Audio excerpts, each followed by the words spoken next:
Okay, so our next definition is self-inverse functions. Basically, it's when a function is its own inverse. So you can plug it into itself and you'll get left the identity here, x.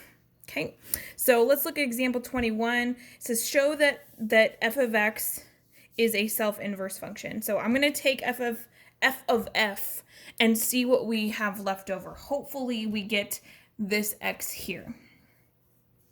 Whenever it says show that, you're just doing the steps. We already know what it's going to equal, hopefully. So let's do f of x. Okay, so I'm going to go ahead and plug in x divided by x minus 1 for the numerator. And I'm going to show parentheses showing that it's a plugged in value. Divided by, and here's another x, so I'm going to repeat, I'm going to do the same thing.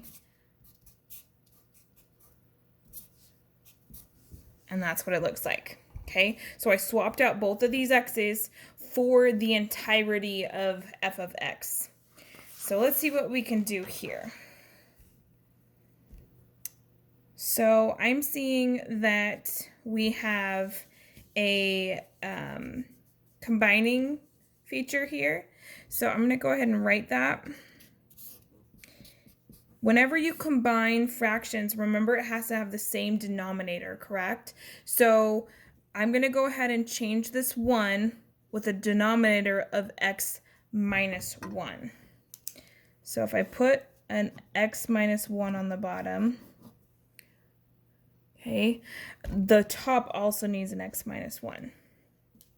Okay, so I'm going to go ahead and write it. So we have x minus, this whole back piece is x minus, or x plus 1.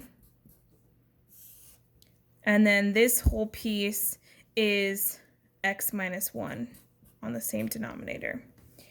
Okay, so I already see x minus x, so that's out. Okay. These ones I think are going to take a little bit of work, and especially since it's a fraction, I know that people struggle with fractions here. So let's go ahead and write it. X minus 1, that's the top. And then 1 over x minus 1. So what I'm going to do, because I have two dividing fractions, the way you divide fractions is you flip the denominator and then multiply. So flip that one, multiply here, and then I'm left with x over 1, which is just x. So it works. We've shown that it's a self-inverse.